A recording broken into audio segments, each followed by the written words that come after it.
Peace and greetings, YouTubers.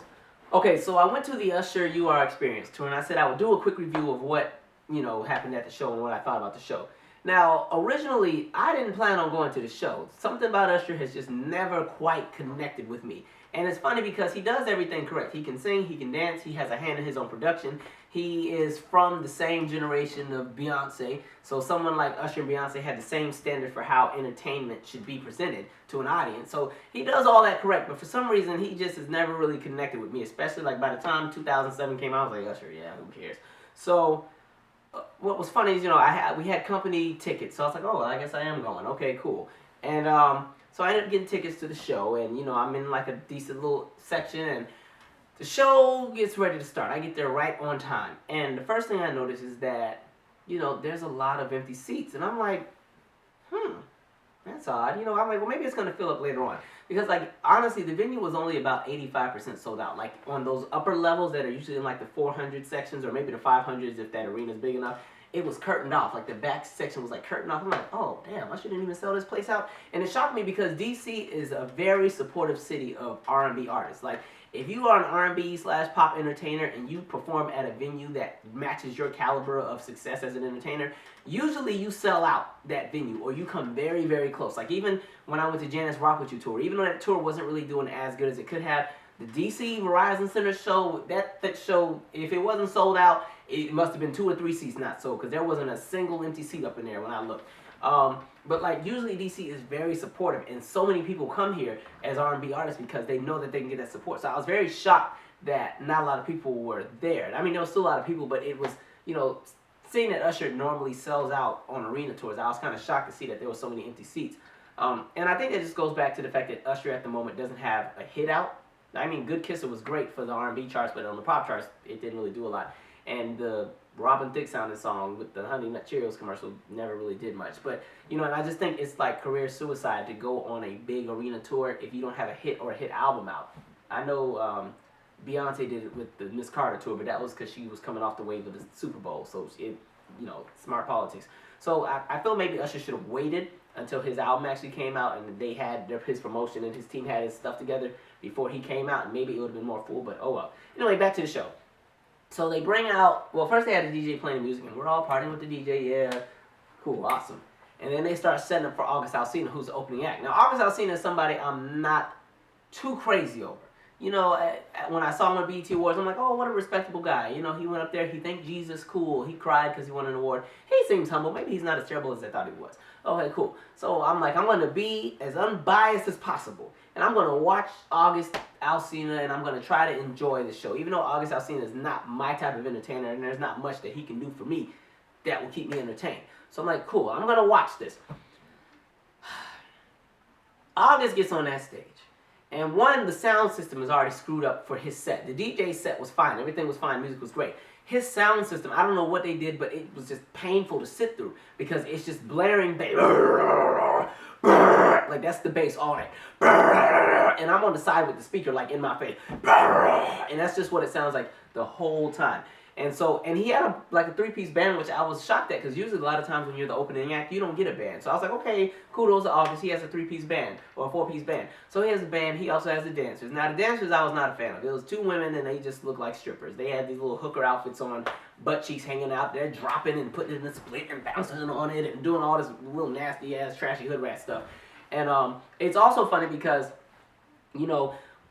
I think because the show wasn't selling out as fast as normal, normally I feel like there were lots of complimentary tickets given to lots of different groups. So there were a lot of kids in this show.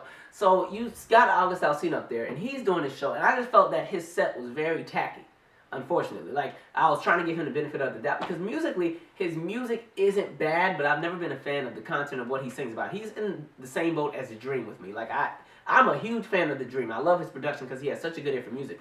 But as far as his lyrical content, it's always trash. Everything is just so offensive, and there's so many obscenities in the music where it doesn't even fit. It's just there to be there. So it makes the entire music catalog just sound really dumb and watered down. And that's what I got from August. So his song, he's singing all these songs. I'm the whatever, he's singing all the I'm the F you and the P, and I'm beat it up and make it bleed, or whatever he's singing about. And it's just odd because I'm looking at the entire demographic of the audience. Usher has a lot of older fans because Usher's been out for almost like 20 years. So I'm sitting here and I'm looking at all my co-workers and their doctors, and I'm in here with a bunch of white people, and so they're just confused because one, they don't know who August Alsina is, and he's up there, yeah, make some motherfucking noise, get your motherfucking hands up, get your motherfucking, all the girls on this side, yeah, yeah, nigga, motherfucker, I'ma shoot you in the motherfucker, yeah, just on my hood, nigga, and like these white people I'm sitting with are just like, okay, cool. And the lady next to me is playing Candy Crush, and it just wasn't. I don't know why he was your opening act, Usher. Like, he didn't sound too bad. Vocally, he was cool with what he was saying. And of course, the little blockheads in the audience that are into August, all them little hot in the pants girls with them little tiny club dresses on. They were out there trying to get chose that night. And I mean, his music isn't bad, and vocally he didn't sound bad, but because the sound system was so screwed up during his set, it just was piercing to the ears. And his set was like 40 minutes. I was like, get off the stage, please. I can't take it anymore. I can't take it. And I'm not trying to be a hater, but it's just, it did absolutely nothing for me. And maybe it wasn't supposed to. Maybe he's not supposed to be the entertainer that keeps me entertained, but I was just like, it was a letdown. I just feel that, when you're a new artist, your job when you're an opening act for somebody is you're supposed to entertain and bring in new fans so that you can get in a position where you get to be a headlining act and somebody can open for you. And I felt like he didn't do that. His appeal is to his appeal is to the urban demographic. That's cool. But if you're in an arena with like Usher has pop fans and he has his R&B fans, and then he has his adult contemporary fans and his urban adult contemporary fans. He has a bunch of different generations of fans. So I felt like August only catered to one demographic in that arena, and like a lot of the people there were just unmoved. Now he had some people that were really going hard for his show, but I just felt that it could have been so much better. Like he could have presented it in a better way. So I didn't like August Alsina set at all. It was horrible for me. I like his music sometimes, but I stay home. So by the time I sat through August, I was ready to go home. I ain't want to be there. Like, one, I already didn't want to go to the Usher concert because Usher's cool, but he just, as I said, he never connected with me. And then every time I see him on the award shows, he'd be out of breath and huffing and puffing. Kudos for singing live, but I used to be like, I don't want to see Usher. He's boring. Who wants to hear Yeah in 2014? Boo, I don't want to see that crap. Usher shut my mouth wide open. Usher came out, did his thing. Like, I was so flabbergasted at how good the show was. It just threw me all off. Because, one, like, here's the first brownie points he got from me. He had like a 9-piece band. Okay, usually when people tour, it's 5 or 6. No, he had 9. I was like, get it, Usher. He had a brass section. I think it was Aaron Spears on the drums. He really the band was phenomenal. The backup singers were just excellent. He had 3 backup singers, like these 2 women and a guy, and they were just on point with their vocals. The staging was set up. It was just, he utilized the stage in such a creative manner where there were different parts of the stage that would rise and drop, and he would run up it, and then there were like screens and LCD screens on. Like, it was just, the stage was cool.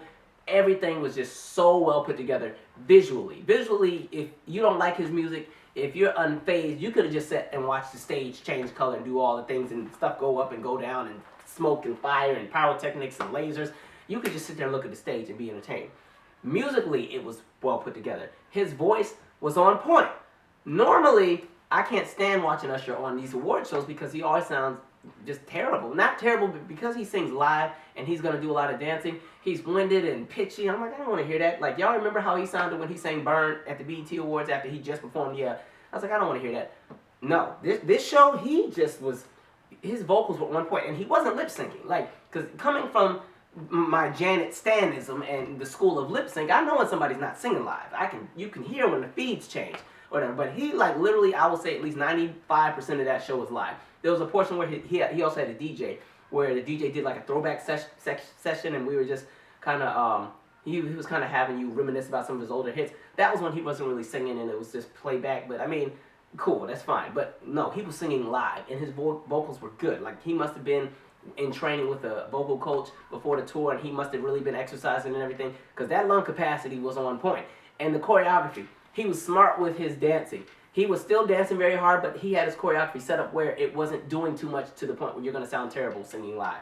So he did just enough choreography where you would still be entertained by his dancing, but he did a lot of choreography where it would complement his singing. So he wasn't doing too much spinning on his head and doing backflips like he used to do when he was still like 19. You know, it was still full out 8 counts and lots of pop and lock and freestyle sessions, but it was done in a manner where he could still sound really good live. The set list was great. He did just about every hit he had, minus the stupid ones. Like, he really gave a great show.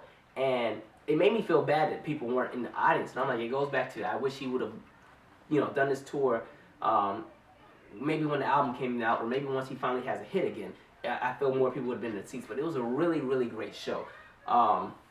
It was just, I was really entertained the entire time. There wasn't a portion during the show where I'm like, man, I'm ready to go. Like, it just was that good. And it shocked me because, I'm a fan of Usher, but Usher has never really done much for me as a live performer. Within the last few years, I'm like, yeah, who cares? And I mean, like, he was on the drums playing, and look, when Good Kisser came on, we yes.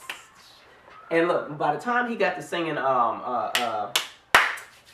Nice and Slow, okay, that was the jam in 4th grade when I was in 4th grade. So he got the Nice and Slow out, it was good. And I like that he utilized and had his band and backup singers included in the show. A lot of times people will go on tour and their backup singers in the band are all shoved in the back corner and they never get any spotlight. No, he had the backup singers walking around the stage and doing whatever they do. He'd have the acoustic session with just the guitars. He had a portion where the backup singers just got to be on stage and sing. It was just really well put together. He had the parts where he brought some of the women from the audience on stage and they got to dance, and it was a fun experience. It was just like a party for me. Like, it was like kind of reminiscing, and it made you think, like, you know what?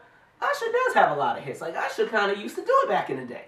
Or maybe even just a few years ago. Like, I was like, okay, Usher, I rocks with you. And, like, even songs of his that I did not like, his band, his musical director was so creative that they kind of arranged some of the songs and presented them in a way where if you didn't like some of his songs, you were jamming. Like, I never liked Loving This Club, but it sounded good in that arena, I tell you that. So it makes me wonder, like, maybe I think a lot of the reasons why some of these award show performances are so terrible is because when you're going live on television, what I'm noticing is now there's a feed that's going into the microphone, and usually on that microphone feed, that includes the drummer and the bass guitarist, and that's usually it, and you hear that. And then separately, you have the rest of the band, and then there's another feed for the audience. And then there's another feed that just catches the sound that's going around in the house. And they try to put all 4 of those together and present it, and that's why a lot of these live performances always sound empty on television.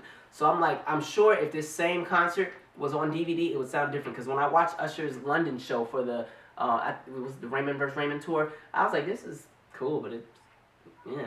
And I think the live element was missing. Like, he did probably everything he did in this show, but it just, something was missing from it. So I'm sure if this same show was on TV, I would have the same reaction. And that's why I say people should probably get tickets for this show. I know that it's not selling and people are talking about it, but it's a really good show and you should check it out.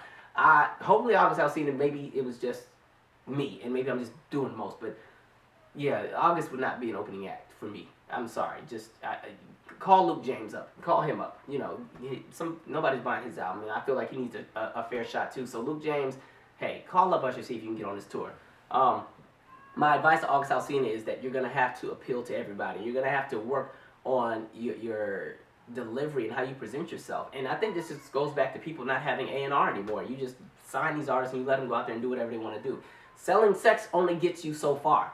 It's cool, but that's just one piece of the pie. When you have a plate of whatever you're eating for dinner, the selling sex part is like the corn, all right? But people want other things. That gets tired after a while. If you ever get fat, or you get out of shape or something, or you get in an accident and lose one of your eyeballs or something, August Alsina, you're not going to have much to go on off of if that's the only thing you're going to present.